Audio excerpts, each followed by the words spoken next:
Now, from the station proudly serving the Northwest Arkansas community, this is KNWA News at 10 in high definition. Tonight on KNWA News at 10. That could have been me. That could have been anyone. The shocking deaths of 3 Muslim American students in Chapel Hill, North Carolina, raising concern and stirring debate about religion and the global threat of terrorism. No religion is responsible for terrorism. People are responsible for violence and terrorism. A candlelight vigil tonight on the University of Arkansas campus honoring the deaths of those students and reflecting on the perception of Islam in America. Good Thursday evening, friends. I'm Jonathan Martinez. And I'm Lane Baker. Thank you so much for joining us tonight. Now, the recent shooting deaths of 3 college students in Chapel Hill leading to outrage and concern among Muslim Americans. Tonight, a special event on the University of Arkansas campus highlighting those concerns right here in the natural state. KNWA's Lauren Conley joins us live in the studio with all the details. Lauren? Hey guys, University of Arkansas Muslim Student Association hosting a vigil on campus tonight to honor the lives and bring awareness to the deaths of Dia Barakat, his wife Yusur Abu Salah, and her sister Razan Abu Salah. The 3 Muslim college students were gunned down just last week. Assalamu alaikum. Peace be upon you. Despite bitter cold temperatures, dozens standing together in silence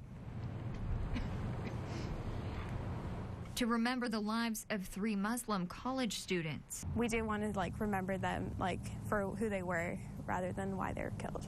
Dia Barakat, Yusur Abu Salah, and Razan Abu Salah were shot and killed in what authorities initially said was a parking dispute with a neighbor.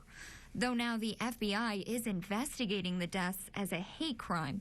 46-year-old Craig Hicks was indicted earlier this week by a grand jury on 3 counts of first-degree murder. That could have been me. That could have been anyone. To University of Arkansas student Sana Khan, a Muslim, the incident hits home.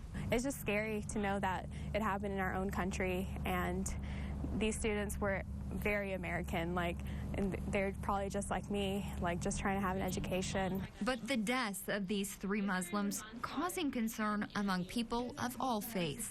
There was silence across our major news outlets. Vigil coordinator Bailey Cox recalls learning of the murders through social media.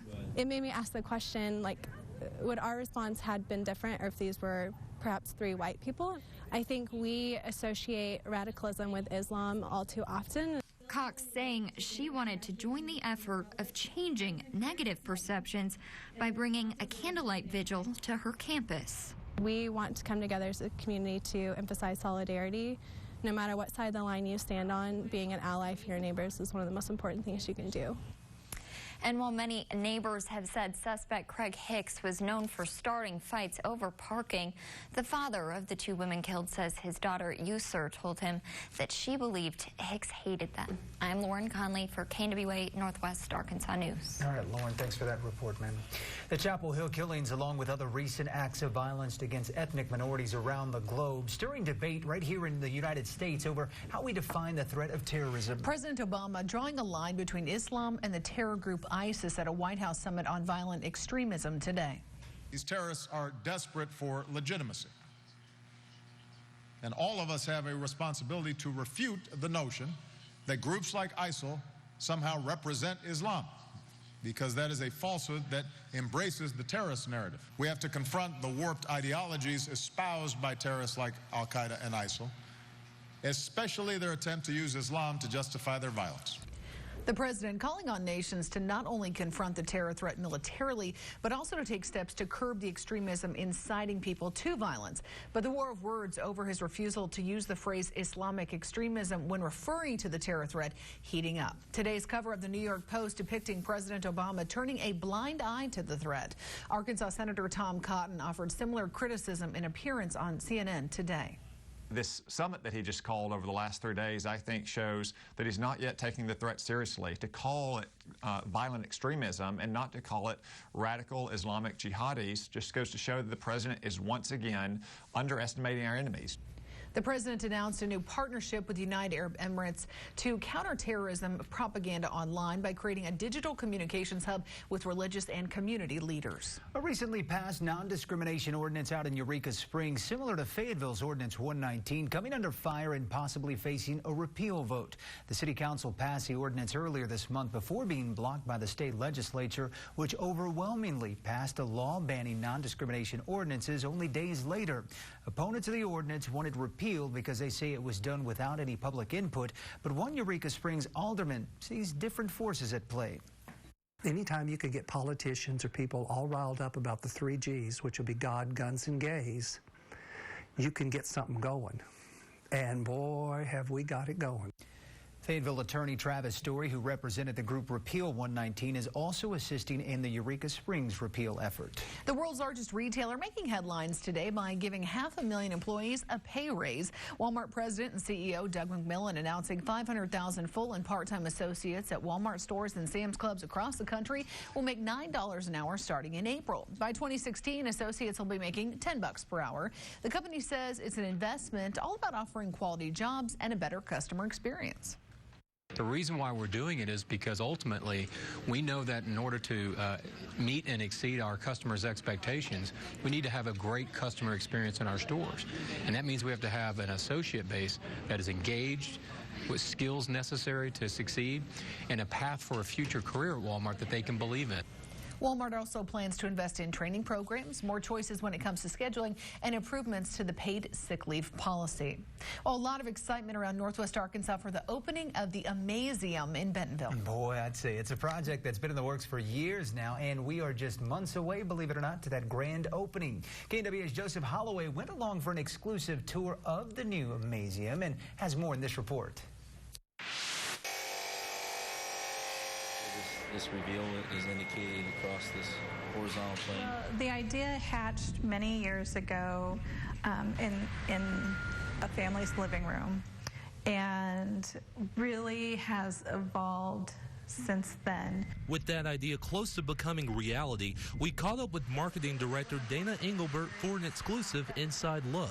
Right now the building is in a state called dried in, so essentially it's all closed in.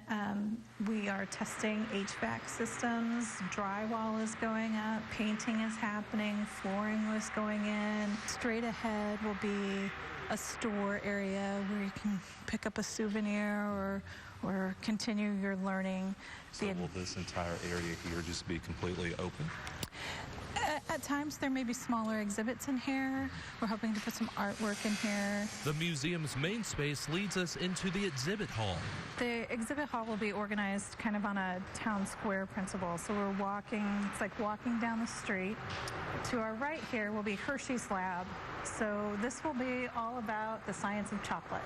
And then this area right over here, this is the art studio, and this is a wall of glass here.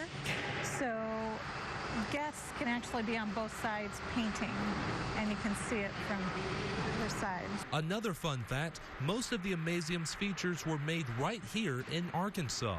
Even these big glue lamb beams were made in Arkansas. Magnolia, Arkansas is the company.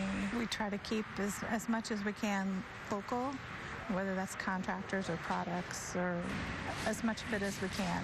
With completion in sight, museum staff is buckling down and gearing up for what's to come. We just have a focus we need to achieve on the building itself and ensuring that we're providing an absolutely top-notch experience for everybody. After all, they've been waiting for this for a long time.